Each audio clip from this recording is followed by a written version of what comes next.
E aí, moçada, tudo bem com vocês? Vamos trabalhar um pouquinho sobre desigualdade social. É um tema que mexe muito com política. Lembrando que sempre é bom deixar claro para vocês, eu sou apartidário, então fico à vontade de poder comentar e criticar e fazer posições mais agudas para vocês. Tudo bem, pessoal? Espero que gostem da aula. Vamos trabalhar um pouquinho então esse tema tão polêmico aí, beleza? Vamos começar? Vamos começar então, primeiramente, abram os microfones, aquele que não pode faltar, o imprescindível de sempre, o matinal, o tchorarã, o salve, salve, eu com muita saudade de vocês. Bom dia! Bom dia. Bom dia. Bom dia. Nossa, que bom dia mais espaçado! Então vamos lá, bom dia, bom dia, bom dia. Vamos nessa, pessoal. Nós vamos falar na aula de hoje as grandes desigualdades sociais, as grandes desigualdades do Brasil, beleza? E também, obviamente, do mundo. Eu vou fazendo alguns comparativos com vocês, tá? Estou seguindo a mesma fórmula, visando sempre os vestibulares, as questões em si de vestibulares para vocês, para deixar vocês cada vez mais afiados, tá? Vamos nessa, então? Lembrando que a aula de desigualdade social, ela envolve diferença econômica. Portanto, nós vamos usar bastante tabela e gráfico, tá? Vamos lá.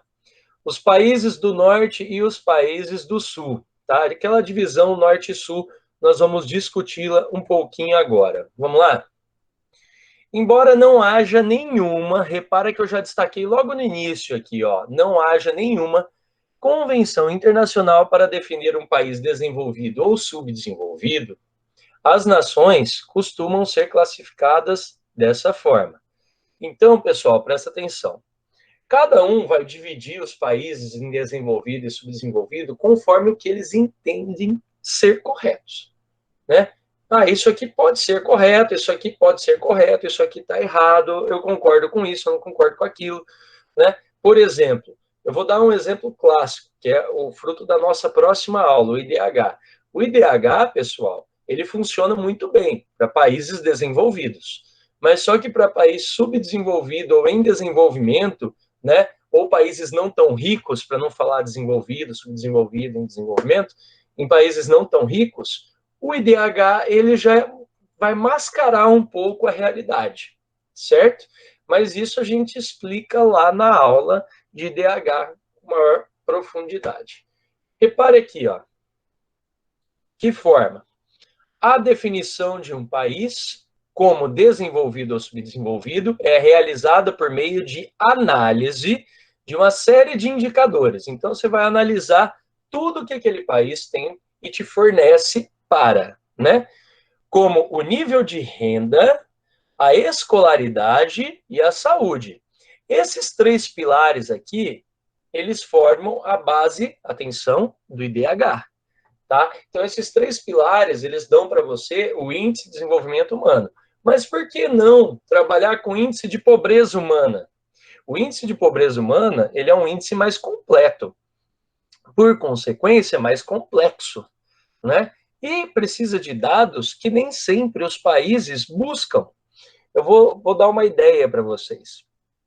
Muitos países desenvolvidos,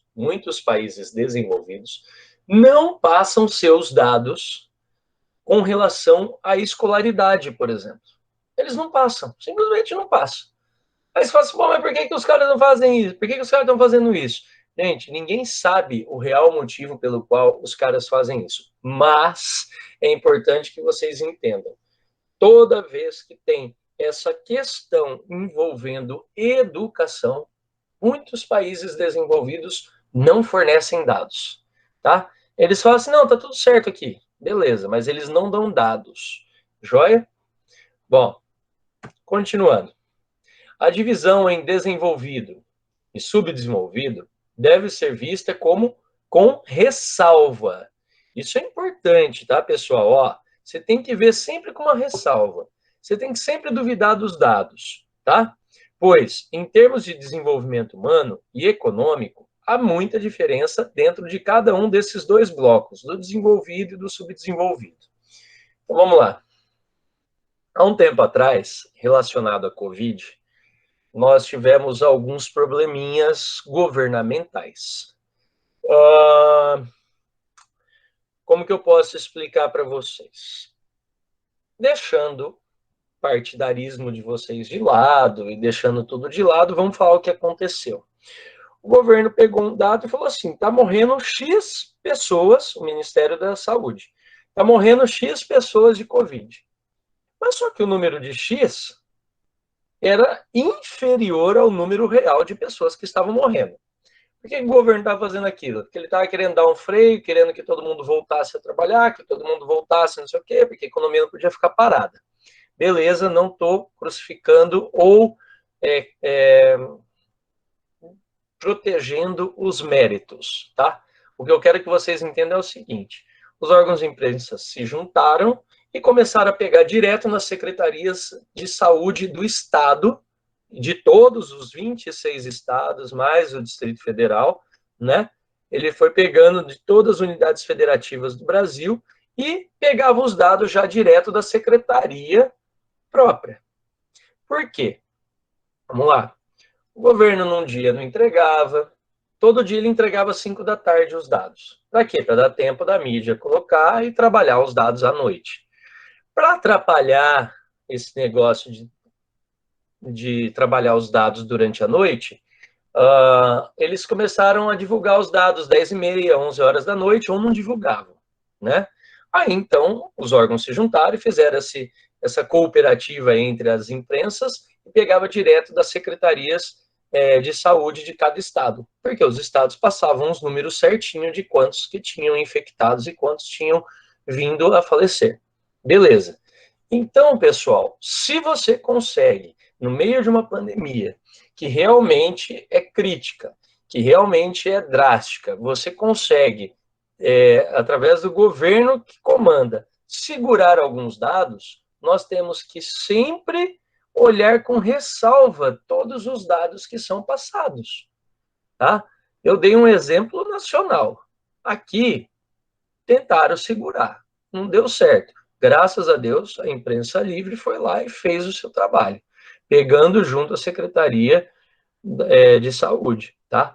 Mas, em outros países, se a imprensa não fez esse papel, se a população não tem essa liberdade de expressão, e aí, como é que funciona?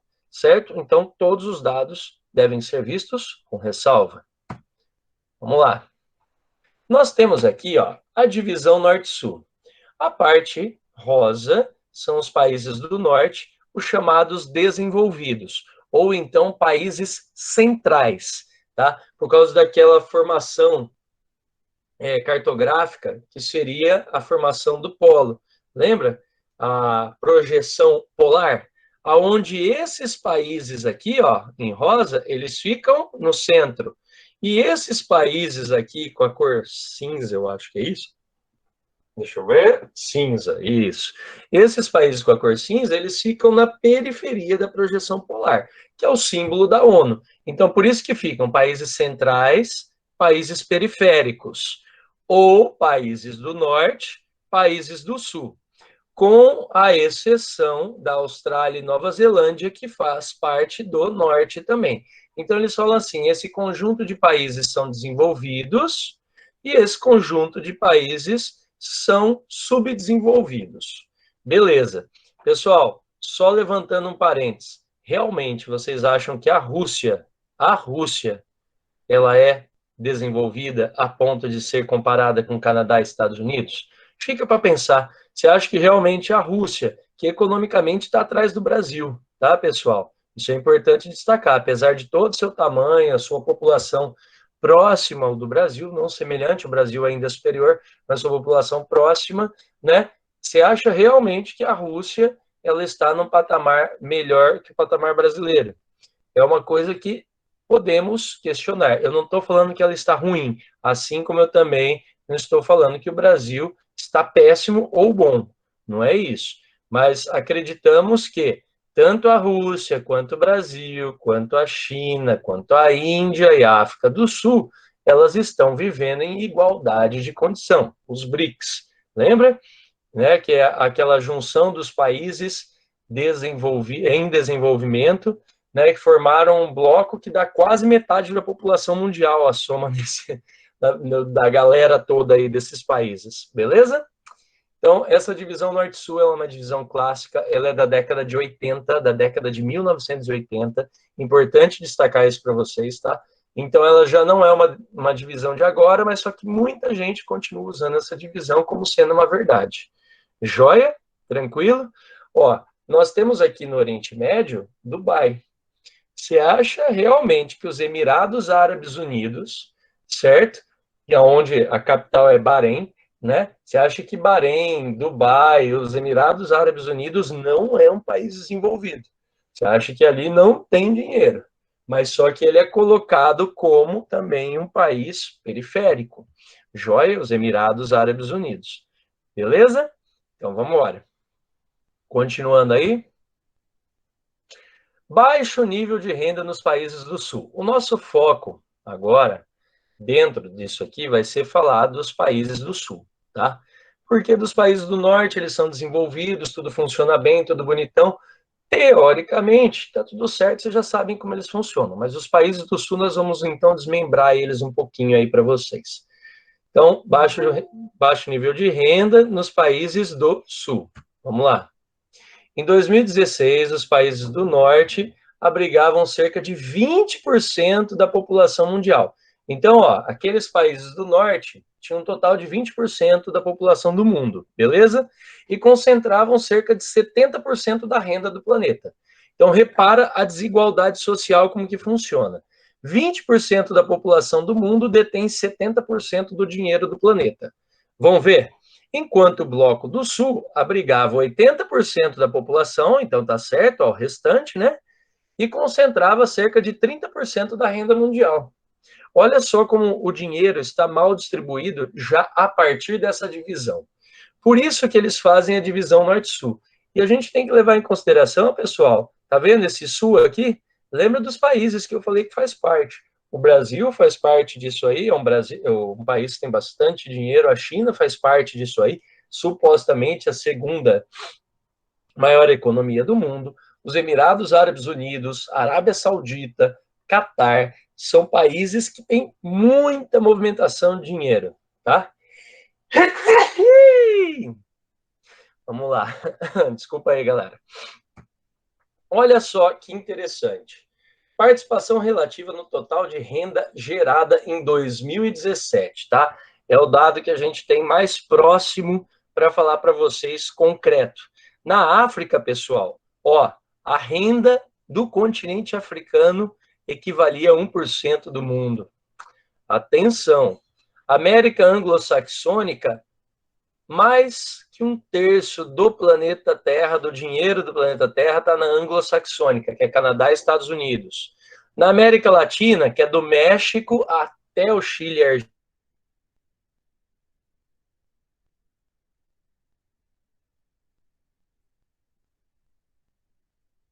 tem países que movimentam muito dinheiro. Então, atenção para isso aí também. Ásia e Pacífico seria aquele extremo oriente, onde está China, Japão e etc., né? E também o Pacífico, englobando Austrália, Nova Zelândia, Oceania como um todo, 31,7%. E nós temos aqui, por último, a Europa, com 28,4%. Atenção todo mundo, tá? Então vamos nessa. Até aqui, pessoal, só para vocês entenderem, isso aqui mostra muito bem a desigualdade do planeta. Vamos pegar a América anglo-saxônica e pegar a Europa. 50%, vamos lá, 50 dá 60, sou ruim de conta, mas vamos nessa, dá 64, mais ou menos, 64,4. Quase 2/3 do dinheiro do planeta está restrito à América anglo-saxônica, Estados Unidos e Canadá, e à Europa. Joia? Então, partiu para o próximo. Baixo nível de renda nos países do Sul, pessoal. Atenção. Baixo nível de renda nos países do Sul. Segundo dados do Banco Mundial, os países do Sul concentram a imensa maioria das pessoas que vivem abaixo da linha da pobreza, repara que tem duas classificações ruins, abaixo da linha da pobreza e de extrema pobreza no mundo. Portanto, com uma renda inferior ao necessário para obter recursos para sobreviver, para viver, certo? Então, a grande maioria dos pobres do mundo, obviamente, estão do lado do sul, mas já vimos o porquê lá atrás, né? A desigualdade que tem na distribuição do dinheiro. 30% do dinheiro global está no sul, 70% do dinheiro global está no norte. Então começa ali já a diferença. Olha isso aqui que eu coloquei para vocês. Aproximadamente 33% da população mundial vive abaixo da linha da pobreza no mundo, com menos de 3 dólares e 10 centavos por dia. Lógico, se você for ver isso aqui no Brasil, beleza, né? Até que acaba não sendo, é pouco, mas não tanto, na atual conjuntura, tá, pessoal? E cerca de 11% vive abaixo da linha de extrema pobreza ou indigência, com menos de 1,9 dólar, 1 dólar e 90 por dia. É muito pouco dinheiro, tanto esse quanto esse, tanto os 3 dólares e 10 centavos quanto 1 dólar e 90 centavos, tá, pessoal? Nós temos esses grandes problemas de desigualdade social no planeta Terra. Imagina você vivendo com esse montante dia, esse montante por dia. Vamos pegar aí 3 dólares e vamos pôr a 5 reais. Vamos ser bacana com o dólar, vamos dar uma baixadinha nele aí. Vamos pôr a 5 conto. Você tem 15 reais por dia. São 150 reais em 10 dias, 450 reais no final do mês. Tudo bem? Isso é preocupante. 450 reais por mês no Brasil para você passar o dia. Joia? Vamos lá. Aqui nós colocamos esse mapinha para vocês darem uma observada. Mundo, proporção de pessoas que vivem abaixo da linha de extrema pobreza em 2013. Joia? Então, proporção de pessoas que vivem, né, abaixo da linha de extrema pobreza. Se vocês verem os países chamados do norte, né, eles apresentam poucas dificuldades. Conforme você traça aquela linha que tem aqui, né, do norte, divisão norte e sul, vocês vão vendo que as dificuldades vão se ampliando, com destaque para o sudeste asiático, parte da Oceania e sul da Ásia, e parte, eu não gosto de falar parte meridional, né, ou África subsaariana, porque o Saara, ele vem até aqui, né, então ele pega essa faixa aqui também, mas tudo bem, mas aqui é classificado como África subsaariana, tá, pessoal? Apesar de eu não gostar, às vezes aparece em vestibular, mas é sempre importante lembrar, o Saara, ele chega até próximo à linha do Equador aqui, tá? Ele pega toda essa região aqui da África, joia? Então, a África subsaariana, por exemplo, ela é considerada um lugar bem preocupante, tá bom? O que eu ia chamar a atenção de vocês, e quero chamar a atenção de vocês, é aqui para a América do Sul, esse lugarzinho aqui, ó, a Guiana Francesa. A Guiana Francesa, ela não é um país, é sempre importante lembrar. Você vai falar assim, mas a Guiana está com cor diferente, ela está com a mesma cor da França. Por quê? Porque é um território pertencente à França, ainda é uma colônia. Então, aqui é uma extensão da França. Não relata a pobreza que tem na região, e tem.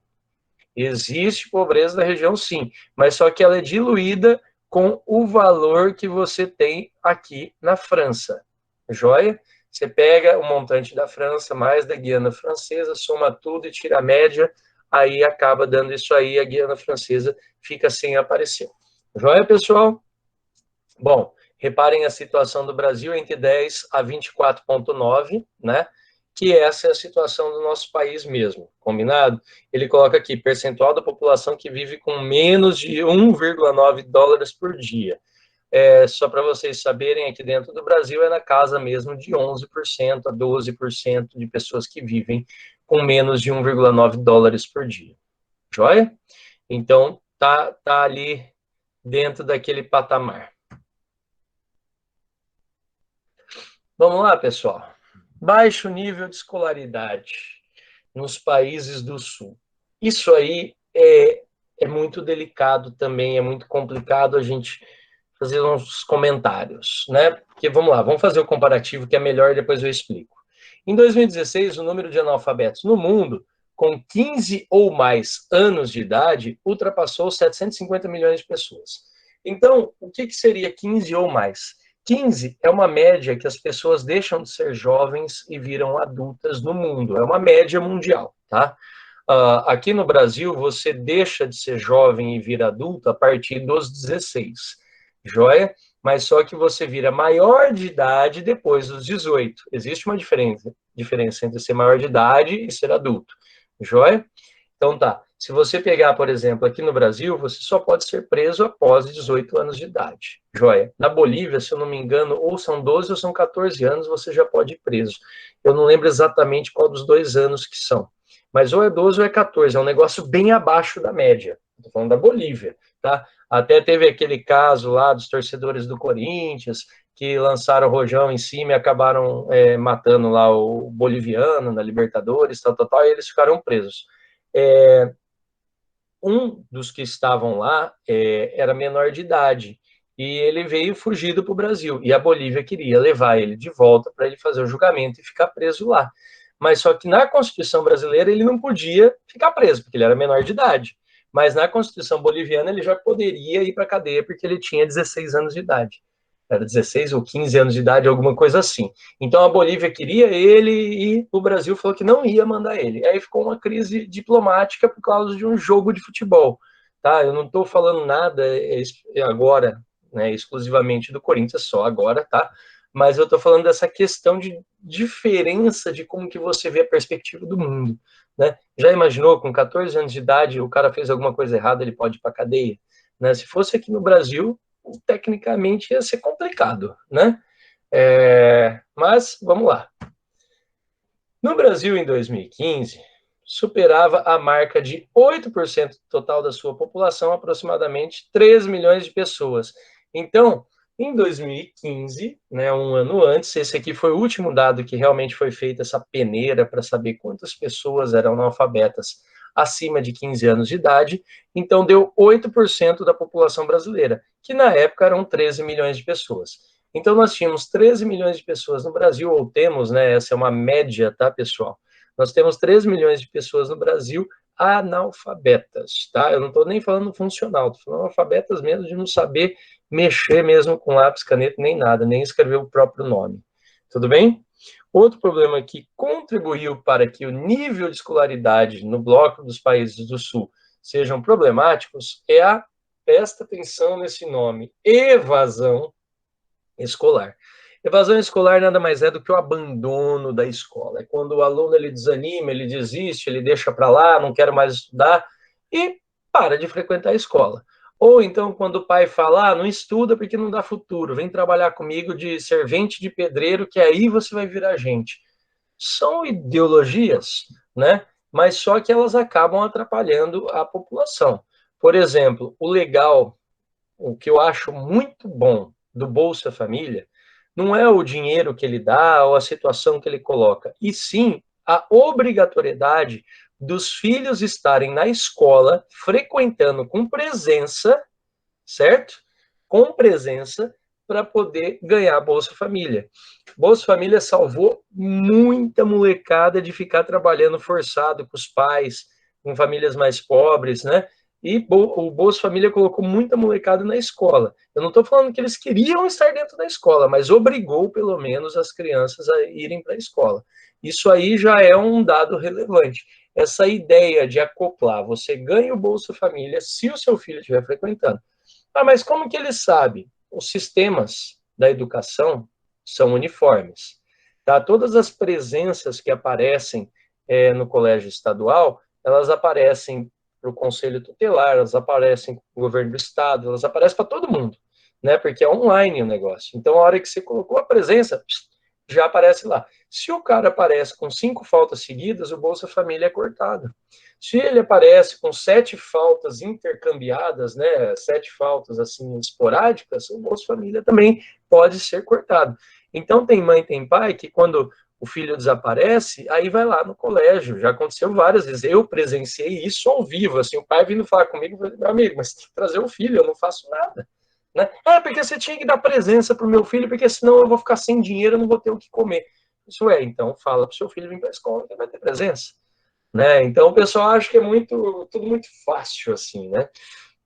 O Bolsa Família é interessante porque ele paga na média de R$ 70 a R$ 160. Isso é uma média, tá? O valor máximo dele é sempre o valor da cesta básica. Ele não ultrapassa esse valor. Então, por que eu estou falando de Bolsa Família? Eu ia fazer um slide aqui só de Bolsa Família, mas para evitar polêmicas, né? Falar, o cara está fazendo Bolsa Família, enquanto o atual governo está querendo falar do Renda Brasil, né? O que eu estou falando para vocês é o seguinte: primeiro, está no material de vocês, segundo, cai no vestibular. Então, eu não estou falando porque eu quero, mesmo porque é um assunto muito delicado. Eu também não gosto tanto dessas polêmicas políticas, até pelo fato de eu ser partidário, né? Então, mas é interessante vocês saberem sobre isso, tá? O Bolsa Família ele vai até a renda que custa uma cesta básica nacional, tá? Esse é o valor máximo que a pessoa pode adquirir no Bolsa Família. E mesmo assim, ela não precisa adquirir tudo isso em dinheiro, ela pode pegar parte disso no Vale Gás, Vale Leite, tudo depende dos sistemas operacionais de cada estado. No caso do Paraná, é dado leite para as pessoas na escola, né? Enquanto nós estamos em pandemia, as escolas estaduais continuam recebendo a merenda, e a merenda é distribuída, feito cestas básicas, e a cada 15 dias, 14 dias, perdão, é distribuído para as famílias mais carentes do colégio, que recebem Bolsa Família, acabam recebendo também essa cesta básica do governo. Joia? Da escola. Só para vocês saberem que isso tudo está funcionando ainda e, teoricamente, funcionando muito bem. O governo atual já tentou por 2 vezes, está tentando a segunda, né, mas pelo jeito vai dar com os burros na água de novo, né, com os burros na água, está tentando tirar o Bolsa Família e mudar para a renda cidadã só para acabar com a herança de governos anteriores. Assim, quando o Lula assumiu, ele acabou com o Bolsa Escola e transformou em Bolsa Família. Porque para o Fernando Henrique, que começou isso no governo PSDB na década de 90, importante isso, tá? Na década de 1990, o Bolsa Família começa, mas começa com o nome Bolsa Escola, tá? Você ganhava R$ 15 por filho na escola, tinha que estar frequentando, estar com presença, tirando nota, etc e tal. Joia? E aí você ganhava R$ 15 por filho. O máximo permitido era R$ 45. Lembrando, na época, o salário mínimo era R$ 90. Então, você ganhava meio salário mínimo, até meio salário mínimo, para manter os seus filhos na escola, né? Eu lembro nessa época que era interessante, tinha uma família que tinha 5 filhos, como só ganhava até o terceiro filho, né? 2 não apareciam na escola, os outros 3 apareciam. Aí eu perguntava, cadê as filhos? Ah, não, tá trabalhando com meu pai. Cadê a sua irmã? Ah, tá trabalhando com a minha mãe. Eles não mandavam, só mandavam os que davam o limite do Bolsa Escola, que foi uma coisa muito importante. O governo Fernando Henrique fez também. Então, parabéns para ele, Fernando Henrique, parabéns para o Lula também por ter feito Bolsa Família. Nesse aspecto da educação, de segurar as crianças dentro da escola. Joia? Aqui, ó, taxa de alfabetização. Vamos lá. Isso aqui é uma taxa de alfabetização. Já chama atenção para vocês. Olha aqui, ó, 100 dados. Ó, 100 dados. 100 dados. Esses países não forneceram os dados, repara. Eles não forneceram. Boa parte dos países da Europa, América anglo-saxônica, não forneceu os dados. Isso é muito importante eu destacar para vocês, tá? Aí, quando nós vamos pegar aqui o patamar do Brasil, o Brasil está entre 90% e 100% de alfabetizado. Isso aí é 90%, 100%, a gente pode discutir isso aí, né? A gente pode ressaltar, discutir, fazer várias observações. Por quê? Para não ser considerado alfabetizado, para ser considerado alfabetizado, se o cara já souber escrever o nome dele, ele está escrevendo alguma coisa. Nessa proporção aqui que eu estou falando, tá? Então, se ele já sabe escrever o nome dele, ele sabe escrever alguma coisa, ele é considerado alfabetizado. Mas só que depois de muito tempo, muita discussão, no ano seguinte, que é o que a gente estava vendo ali atrás, ano 2016, deu um probleminha, o pessoal falou assim, pera lá, Quem sabe só escrever o nome é analfabeto, mas é um analfabeto funcional, né? Ele consegue pôr o nome dele, mas não consegue ler, ou não consegue escrever, ou não consegue os dois, só consegue fazer o nome dele, certo? Isso, pessoal, vai ser depois. Esse quadro aqui fala das pessoas, quanto que o Brasil, por exemplo, deixou nesse quadro, quanto que o Brasil deixou de pessoas sem saber escrever nada? Entre 1 a 10%. Está aqui, ó, está dentro desse quadro. Joia? Nós temos países que preocupam muito, que seriam esses países mais próximos ao centro da África. E eu destaco para vocês aqui a região do Oriente Médio, os países periféricos, né? A Índia também são bem problemáticos, o Paquistão, aqui, ó, ele tem um problema grave de educação, de alfabetização das pessoas, certo? Então, eu chamo muita atenção de vocês para esses fatos aí. Joinha? Isso é uma perspectiva de mundo só para vocês observarem, darem uma olhadinha. Mundo, esperança de vida e mortalidade infantil. Outra coisa que mostra a desigualdade social, né? Esperança de vida são esses aqui, ó. A do mundo é 70 anos, tá? Então, a média global, 70 anos e meio, somando homens e mulheres. Lembrando que mulheres, na maioria dos países do mundo, morrem depois e homens, na maioria dos países do mundo, morrem antes. Taxa de mortalidade infantil é toda criança que morre até 1 ano, até antes de completar 1 ano de idade.